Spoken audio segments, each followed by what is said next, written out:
那他们就开始要设立路灯，有钱嘛，有钱就要找地方花，那设立路灯，那个路灯一设下去，有很多路灯，很多3步5步就一盏路灯，很亮，路灯又很亮。后来在最近这10年以内我们再去金门，抬头看不到星河了，顶多看到很多星星这样子，但是那个带状的整片的星河已经看不到了。那我们前几年就是我们每年都有带，就是都有回金门。那回金门一方面是探亲嘛，那有一次我们就开着车，然后就把整个金门的小岛都绕遍，因为金门小岛其实小金门嘛，小金门其实蛮小的，绕一圈或绕的怎么样不会花太多时间，我们就想要找没有光害的地方，想说往山区。可是金门的山其实小金门的山其实也不高，顶多叫做丘陵吧。总而言之，怎么找就是找不到那个可以看到以前20年前那样子的一个光景。星星还在吗？啊，不在。我相信星星应该还在它原来的地方。太阳也还在嘛，它折射，照理讲，这些星星还是一样可以反射太阳的光。可是问题是因为我们的光害太严重，以至于我们看不到，以至于我们的人的有限，我们的肉眼没办法直接这样看。那如果用天文望远镜，那可能应该是看得到，它有些设备。可是直接用肉眼要看就很可惜，就看不到了。好，我们今天的经文呢是进入到约伯和他的朋友第2轮的对话。第1轮的对话已经结束了。第1轮的对话，我们发现，当约伯在诉苦的时候，他的朋友跟约伯讲的一些其实还算委婉，好，还算有礼貌，跟约伯说啊，劝他，你今天这样子一定是得罪上帝啊，你要悔改，你要认罪啊，不要再这样执迷不悟了。可是约伯他没有犯罪，他没有得罪上帝，所以第2轮的对话就是在我们今天的经文里面。第2轮的对话，这些朋友听到约伯这样子讲了一些好像在找理由，就是好像怎么奇怪，这个约伯怎么有理说不清啊？然后这些约伯的朋友就认为约伯是个悖逆不受管教的人。既然你讲好好的讲你不听，那我就用凶的，对，好好的讲不听，然后就会越来越大声，对不对？好，年轻人应该是这样，叫一次，把那个东西收一收，没有动静，东西收一收啦，再一次，叫你收个东西，怎样就出来了，所以，这些朋友就是这样，一次好好的讲，他可能觉得约伯听不进去，再一次他们的火气就来了。他们怎么讲呢？他们说了一大堆非常不太好听的话，就是其实在我们今天的经文段落的前段，他们甚至于说，像约伯你这样子的人啊，就好像那个葡萄树啊，葡萄还没成熟就掉下来了，也像那个橄榄树还没开花，花就谢了，就代表怎么样？你果子还没成熟就掉下来，你花谢了也不会结果，就说你就是一个不会结果的人，没有什么好结果的人。好，如果我们来看你们都有读心眼光了牧师知道你们都很用心。那想象一下一个画面，如果今天有一幅画，一个图画纸放在你们面前，要把约伯3个朋友跟约伯画成一幅画的时候，你们会把约伯这3个朋友画成什么？约伯这3个朋友说话说得很有道理耶，他们是很有智慧的人很有道理，他们讲话讲得很有道理。在一般不知道的人听起来就觉得，这些人很聪明发光他们讲的话会让他们觉得发光，怎么发光发热啊？这么有道理的话，他们都讲得出来。好，我们在画布上呢，会把约伯这3个朋友画得亮亮的，非常的明亮，色彩明亮，主角重点都是这3个朋友。然后我们可能会把约伯画成怎么样？黑黑暗暗的，然后看不到，整边这边是一半的画布，这边呢3个朋友是明亮的，然后另外约伯呢还有其他的背景呢都是暗淡无光，那种消沉的颜色。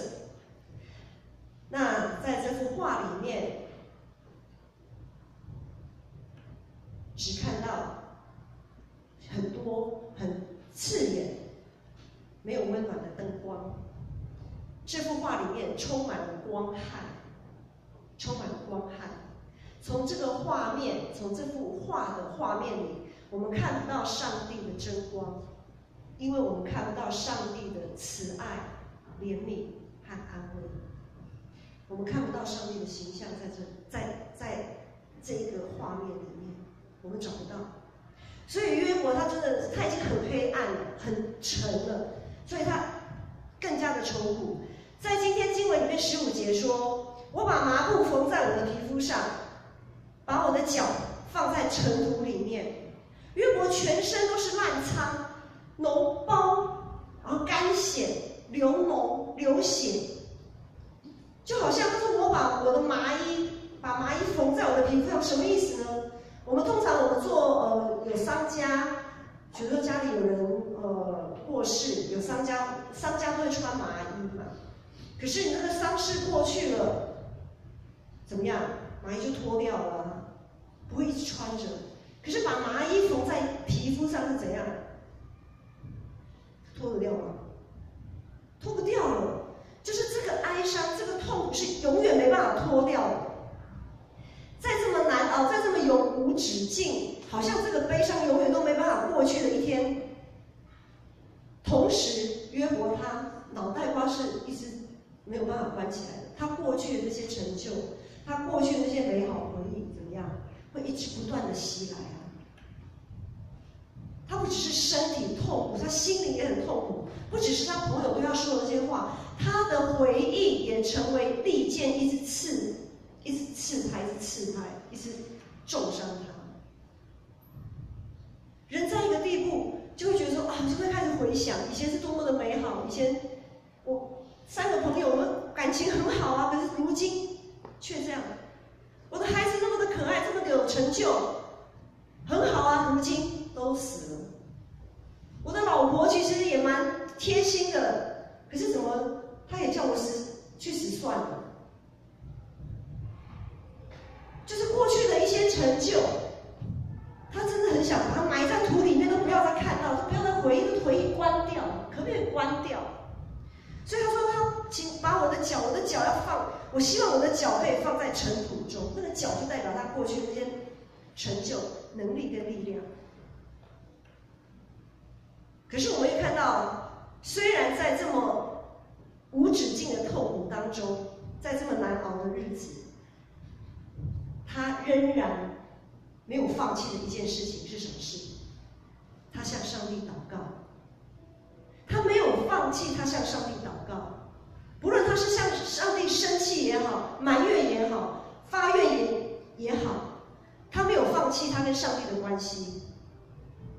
他说：“我的手中没有暴力，我的祷告是清洁的。”就是他知道在上帝里面，他也知道上帝明白他是一个诚实无伪的人，是个敬畏神、远离恶事的人。他知道他不是像朋友讲的那个样子，而且他的祷告是清洁的，就是他用心灵诚实敬拜上帝，他是个不断向上帝呼求的人。所以19、20节他说：“看啊，下一章了。看啊，在天有我的见证，在上有我的保人。我的朋友讥笑我，我却向神泪眼汪汪。在地上一切的关系，一切他可以依靠的都失去了。上帝是他唯一的中保与见证。虽然到如今到现在，我们经文记载的这个时间点，上帝还没有给他任何的回应，但是他相信，当一切的关系都不可靠的时候，只有上帝的关系，上帝和他的关系是可靠的。只有上帝和他的关系是他可以仰赖的，这就是他的信仰。所以朋友在言语上的攻击是这么的无情跟决断，那么积极，毫不手软。约伯的处境是这么的凄惨，他必须要有一个释放压力的出口，所以他仍然盼望上帝可以救他脱离这样子的毁谤与攻击。过去都已经消失了的痛苦，他也只能慢慢的疗伤。但是朋友啊，在我面前的这些过去这么感情这么好的朋友，你们可不可以不要再污蔑我？可不可以多同理我一点？他说：“地呀，不要遮盖我的血，不要让我的哀求有藏匿之处，让我的哀求能够被听见。”我们可以发现，虽然约伯他一心求死，在他的祷告中，在约伯记我们从第1章就读到现在，我们会发现约伯发生这个事情，他一直在求死。你让我上帝啊，你让我死了吧，死了算了。他虽然求死，但是他要求什么？他也求这些东西可以被挪开，他还是有盼望，他还是有盼望的。如果没有盼望，他根本就不要求了。没有盼望有什么好求的？没有盼望还有什么好努力的？没有啊，不用努力了啊。反正我再怎么考都不及格，反正我再怎么考都是0分，我干嘛要看书啊？是吧？没错吧？对哦。对啊，如果没有盼望，我干嘛要努力？可是约伯他努力啊，他还在努力啊。虽然他对上帝的作为，他仍然无法理解，仍然怀疑，但是他一直还是在绝望跟盼望当中在摆荡，他始终没有放弃，他始终没有放弃他跟上帝的关系。真光永在不灭。朋友的话就好像光害一样，似乎把真光都稀释、遮蔽掉了。但是在约伯幽暗的心中，那个真光仍然稳稳安定的在照耀。他相信，约伯的信心看见了那看不见的，看不见的盼望才是盼望。真光就是真光，光就是光。即便再小、再微弱的光，它还是光，它不会叫做黑暗，它就是光。我想我们在教会当中也有许多的光害。今天牧师要带大家来思考一下，教会的光害可能有些什么。我先丢一个东西，大家可以慢慢回去再思考。有一个光害叫做数字，生活当中的数字常常带给我们压力。常让我们因为这些数字，让我们转离上帝，让我们看不见上帝。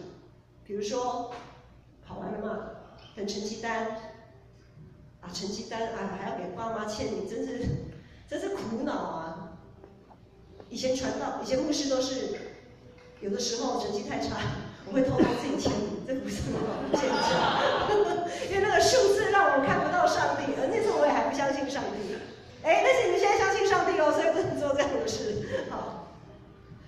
好，成绩，然后工作的绩效，年底了，年关了，开始绩效啊，这个绩效不好了，可能是裁员的目标，或者是被逼着你要走路的那个目标，那个标的，绩效怎么样？业绩怎么样？这个数字很伤人呐，数字伤人还不止这些。身高，你多高也蛮伤人的；体重，你多重，有时候也蛮伤人的。这个宜家在工作的场合应该也看到很多这种很伤人的数字。好，身高体重也就算了，我们那个年代就身高体重，现在呢还有体脂肪，又多一个数字，真伤人啊！薪水多少？几 K， 现在都讲几 K。然后呢？反正这种数字越来越多啦，还有呢，手机的电剩几趴，好像也蛮伤人的。哇，这个出门啊，什么没带都没有关系，行充余要带啊，手机没电就恐慌了，好像世界末日一样。这个20%红线跑出来，不行，赶快找地方充电。社会上太多的数字，让我们好像都被这些数字绑住。没有错，数字它是一个很好的指标啊，它是一个很好的指标，但是它不应该是生命的全部，更不应该是评断一个人的标准。我之前有讲过，同样的事情发生在不同人的身上，就可能产生极为不同的结果。所以许多的经验是不能拷贝，不是 copy 的哈，不能 copy 来使用，因为每一个人特质都不一样。就像一对双胞胎，你表面上看起来，哇，这双胞胎长得真像，可是他的个性、他的气质、他的恩赐、才情会一样吗？我认识的双胞胎都不一样，我认识的啦，好，那其他的双胞胎有没有一模也很一样的？或许有，但是呢，大部分至少我认识的是不一样的。这就是生命的奇妙跟不可测，这就是上帝创造的奥妙。但是如果我们的眼光里只有那些数字，只有那些表面上的东西，这些数字就成为我们的光害。这些数字会限制了我们的眼光，蒙蔽了我们的眼界，会让我们一不小心就会替一个人打分数、贴标签，忽视一个人他在上帝里面可以有的任何奇妙的翻转跟作为。我们很容易看表面的东西，就觉得说啊，我没有用了。哎，这样可以，这样可以。我以前都是这样的，你就是照我这样做就对了。你不用想其他的，我以前的经验告诉我，你就是这样做就对了。可是不一定，不一定。教会的发展也是如此。教会是由人组成的团体啊，所以当我们信主的当我们这些基督徒聚在一起的时候，就是教会嘛。哎，那教会的人数如果都一直没有突破，都没有起色，可能有些教会就会开始去找一些方法，特别去拜访某些教会，可能在某些数字上很好看的，比如说有些教会的某某团契做得很好，人很多哎，某个教会的礼拜人数哇倍增啊，他们不晓得怎么做的，赶快去拜访他们一下，就开始去寻找一些方法。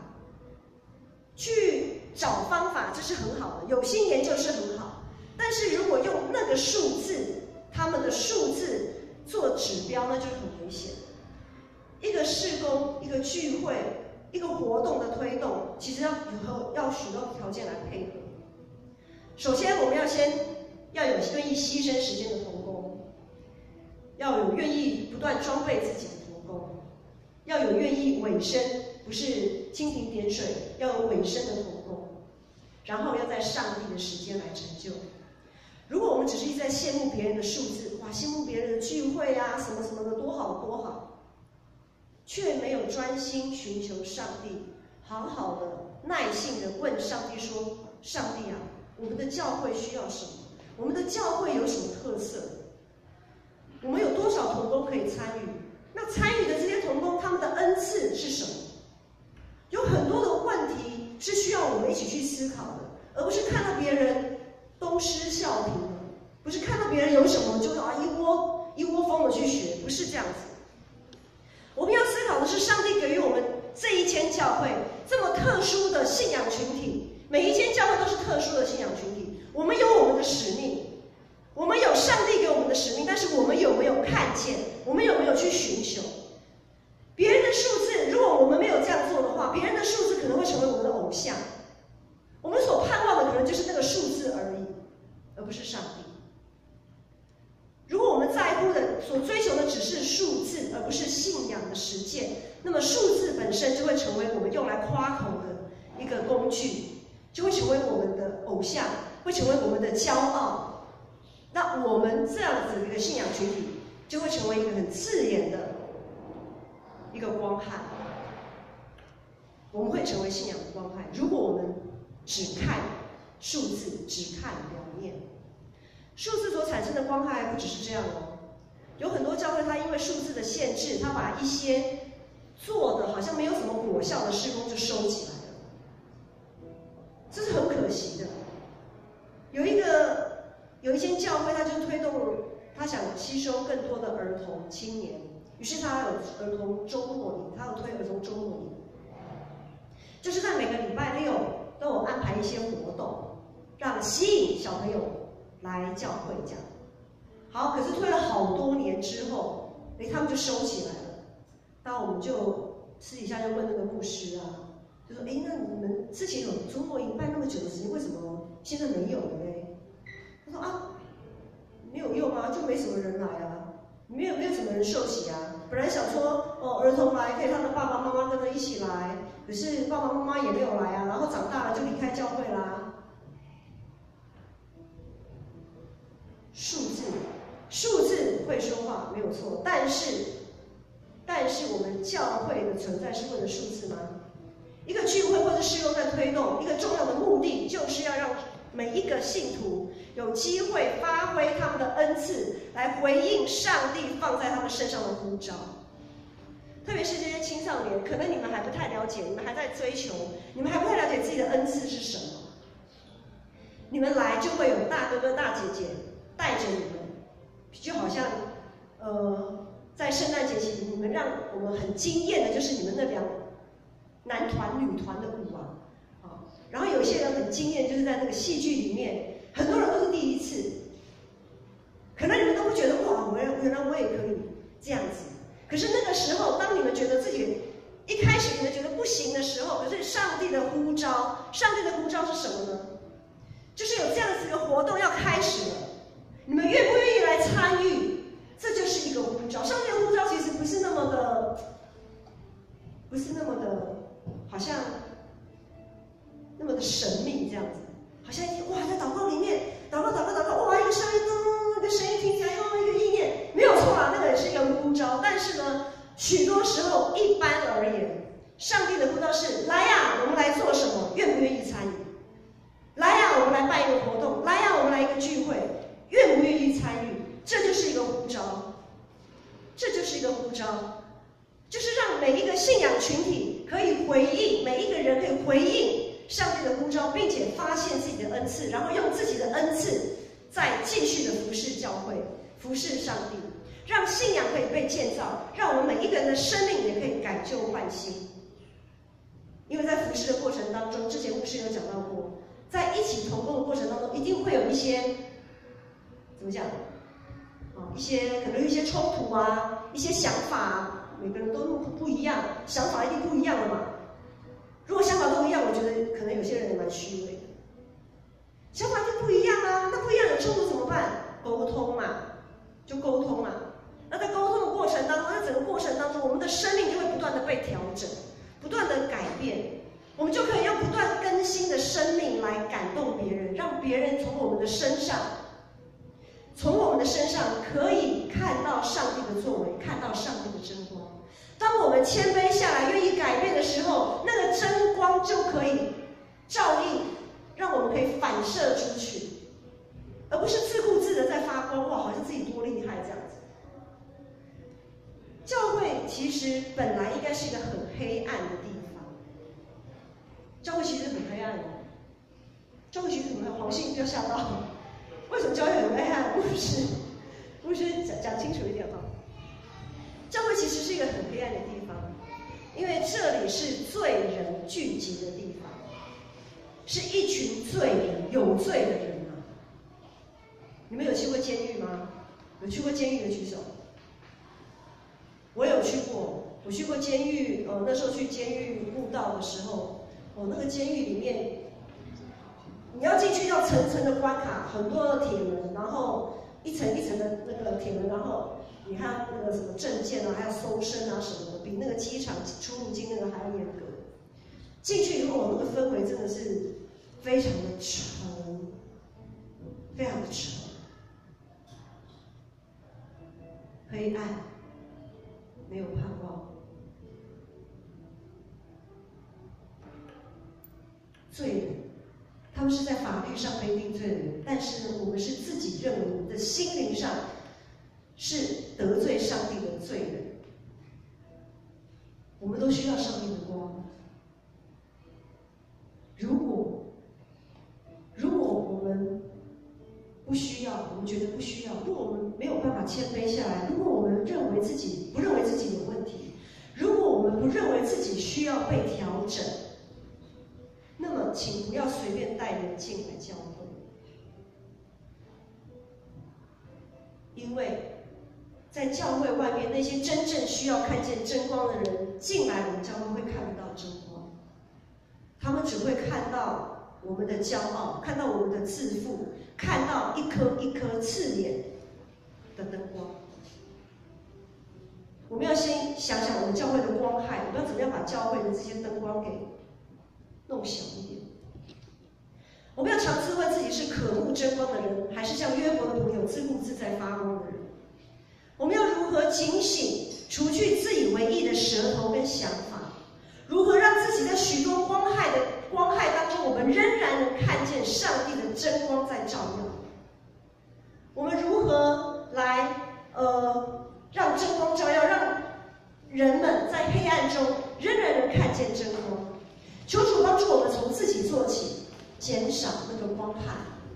我们要从自己做起，让真光可以被看见，让我们一个人持续的跑下去，让我们可以在每天的灵修当中谦卑自己，让自己可以像那个星辰反射上帝的真光，让那个消失的星河可以让人被看到，让人被看到，让人看到那些反射出来的真光是充满喜悦、充满盼望与满足的。盼望大家可以看见自己在教会当中的责任，收起那些缺乏同理心、自以为意、指责的话语，让我们多一些宽容，多一些体谅，多一些聆听，多一些陪伴，还有忍耐。或许这一切没有办法一触可及，或许在过程当中仍然会遭到许多的怀疑跟论断，或许我们总是前进3步以后又后退2步，我们不断在前进后退、前进后退当中在挣扎。没有关系，牧师告诉你们没有关系，因为今天在天上有我们的见证，在天上有我们的保人。只要我们不断的与主维持关系，只要我们的方向是正确的，只要我们确信耶稣基督是我们的中保，即使在极大的黑暗当中，他必会使我们的灵魂苏醒，引导我们走义的路。我们一起起立来唱这首诗歌《世界之光》。耶稣是我们的盼望，不只是我们的盼望，也是这世界的盼望。一起来唱耶稣，耶稣，世界的盼望，唯一的真光，照亮一切黑暗。耶稣，เอา真理的生命，给了至圣尊荣到永远。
里面是这么的不配，但是主用你的宝血救赎我们，你要洗净我们，比血更白。主，我们感谢你，我们感谢你赐下真光照耀，求主你挪去我们心中那一些标签，挪去我们生命当中那一些过去一些不好的经验、不好的记号。主也求你挪去我们指责人的舌头，指责论断别人的话语跟心怀意念。求主你把这些光害、这些黑暗都挪去。主啊，主啊，愿主基督的恩、耶稣的恩惠、天父上帝的慈爱、圣灵的扶持与感动，与你们众人同在，从今时直到永远。阿门。让我们一起带着平安祝福回家。哈利路亚。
下午